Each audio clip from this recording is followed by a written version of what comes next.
Hello mga ka-antrep, good evening po sa ating lahat. Welcome back again to our channel. Kumusta po kayo? So kung bago ka lang po sa channel na ito at hindi pa nakapag-subscribe, ang pinag-uusapan po namin dito ay tungkol po sa pagsisimula or mga tips and mga suggestions about po sa motor parts business and accessories.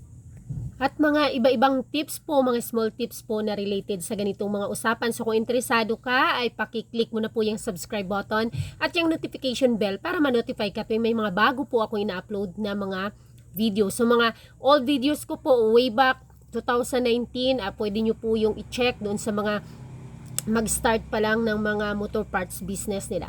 So may isa tayong katanungan na bibigyan natin ng suggestions or bibigyan natin ng ating opinion. Ang isa nating ka-antrep na nagtatanong kung ang mekaniko daw ba ay may porsyento or may parte doon sa pyesa na mga ikinakabit sa ating mga customers. So ibig sabihin ni sir, yung mga ugong-ugong, mga usap-usapan na may komisyon pa ang mekaniko sa sales or sa naikakabit or sa nabebentang mga pyesa na ikinakabit sa mga motor ng mga customers. Halimbawa, mayroon tayong customer dyan, magpapalit ng clutch lining. So halimbawa ang clutch lining, let's say for example, 200, 300, 400, or 500, may porsyento daw ba siya? The answer is no. Wala po.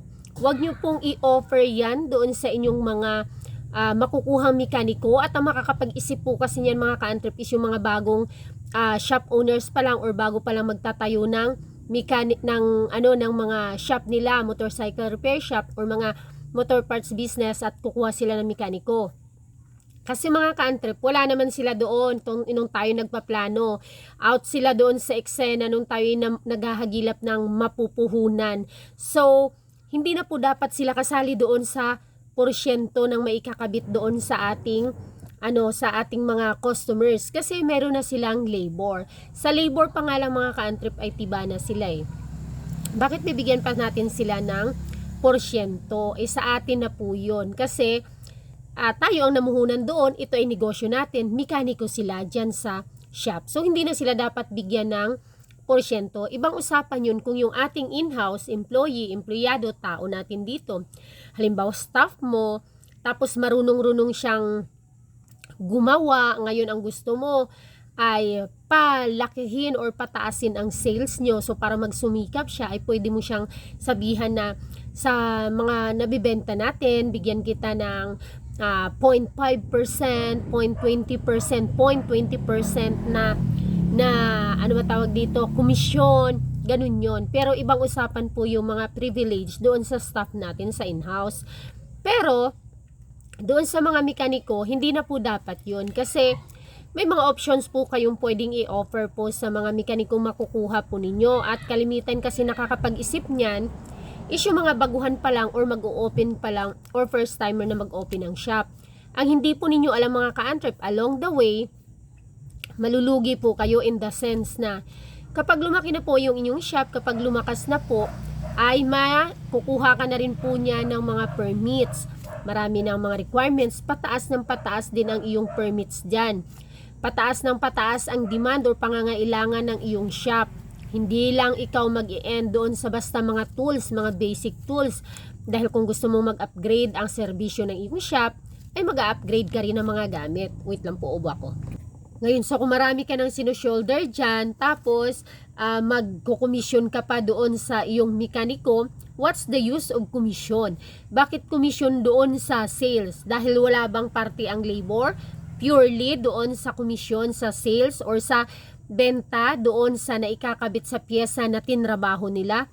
Kailangan nyo lang pong mamili. Una, ay kung commission basis kayo sa labor. Let's say for example, 70-30, 70% sa mekaniko, 30% sa shop owner. Let's say for example, may 1,000 na labor.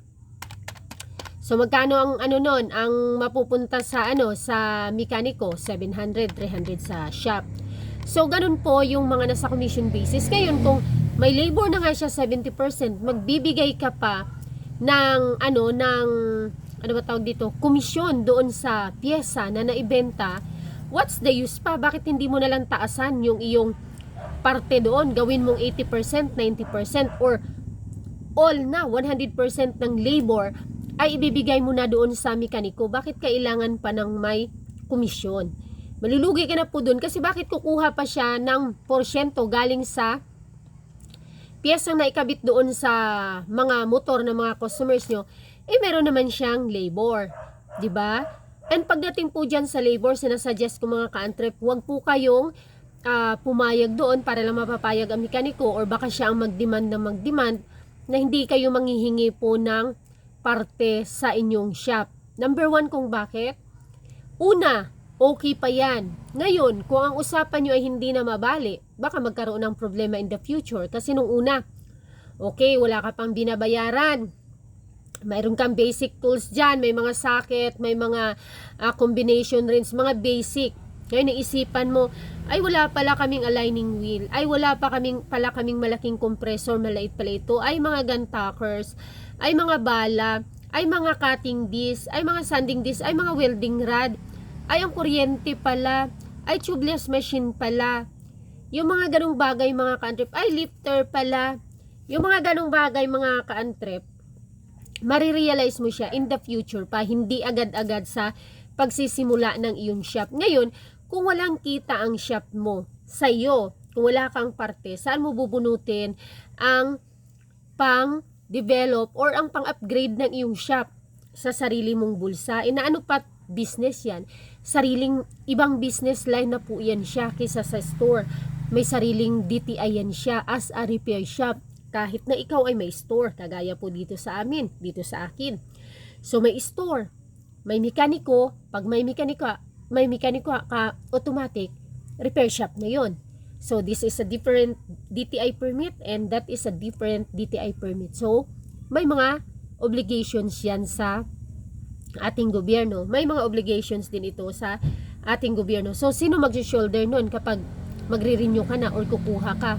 Unang-una in the first year, hindi ka pa i-required. Second year, baka hindi ka pa i-required. Third year, sigurado i-required. Baka hindi nga abutin ng third year. Baka in 6 months, ipaparenew ka na on the next year. Papakuain ka na ng business permit.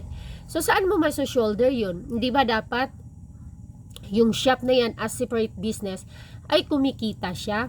Kahit man lang maliit para ma-shoulder yung mga obligations niya. Dahil maraming pangangailangan yan.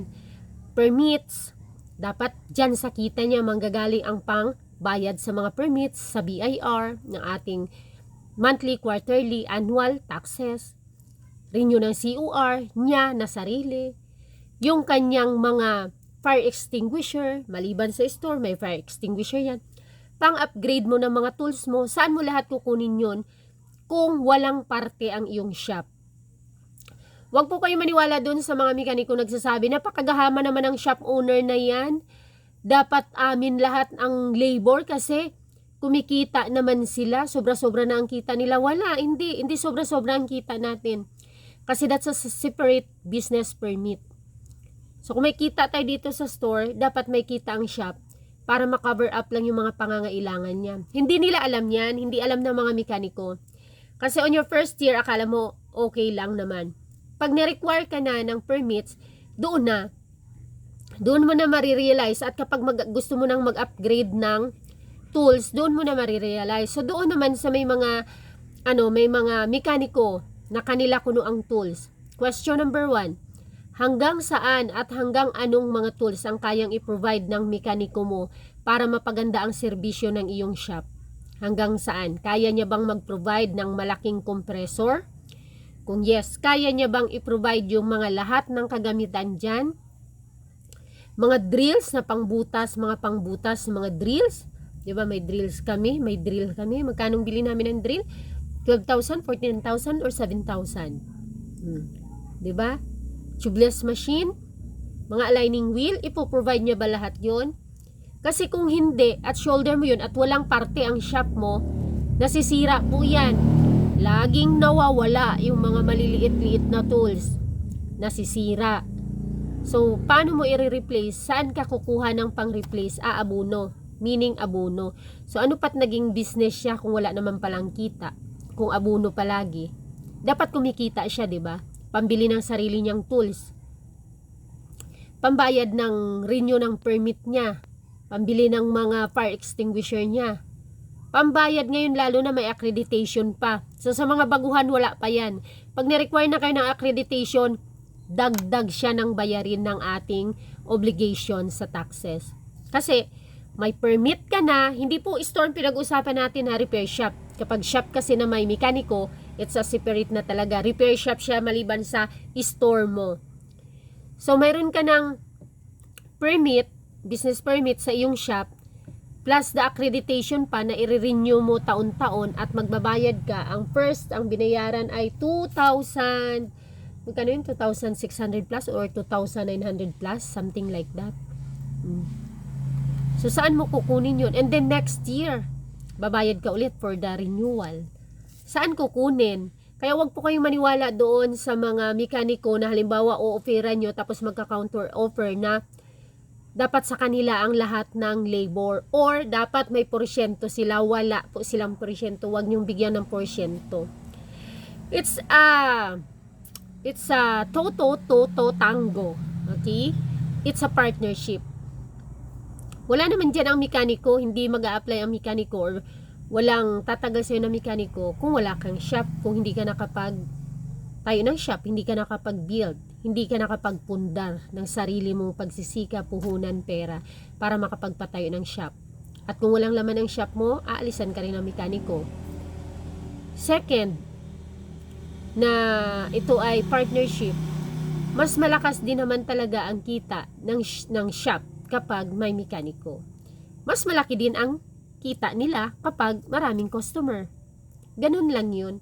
Kung mas maraming benta, mas maraming nagpapagawa, mas malaki ang kita nila. Mas malaki ang kita nila. Kasi sa kanilang labor. Diba? Huwag nilang isali ang tindahan. Separate ito yung tindahan.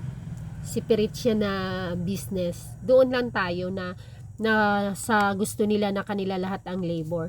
Kasi may mga obligations po ang shop. Hindi ngayon sa first year mo or sa pag-start mo. Hindi sa second year. Sa third year. Baka nga hindi abutin ng second year. Marami ka ng requirements mga ka-antrep. So yun lang mga ka-antrep. Sana ay nakapagbigay tayo ng input at opinion at advice doon sa nagtanong. Huwag po tayong magbigay ng komisyon pa doon sa mga pyesa na nabibili or na gagamitin doon sa mga motor ng customer na magpapagawa. Dahil meron na pong labor. Mamimili na lang kayo sa offer nyo. 70-30 o start tayo 50-50. Sa 50-50 ano bang inclusion? Baka naman ilibre nyo na siya ng breakfast, okay, open meriendas, kape, kung ano, lunch, merienda naman at hapunan. Ganon. Second is 60-40. Depende na rin sa inyo kung anong inclusion. 70-30. Palagi pong mas malaki ang sa sa mekaniko. 70-30. 80-20. So kami, belong kami sa 80-20. 80% sa mekaniko, 20% sa shop. So, sa 100, 80 ang sa mekaniko, 20 lang ang sa shop. Wala po sa amin pa lunch or pa breakfast. Kung merienda, yes, pwede sila magtimpla ng kape anytime. At kung bumibili din kami ng merienda, nagme-merienda kami, like pag mainit.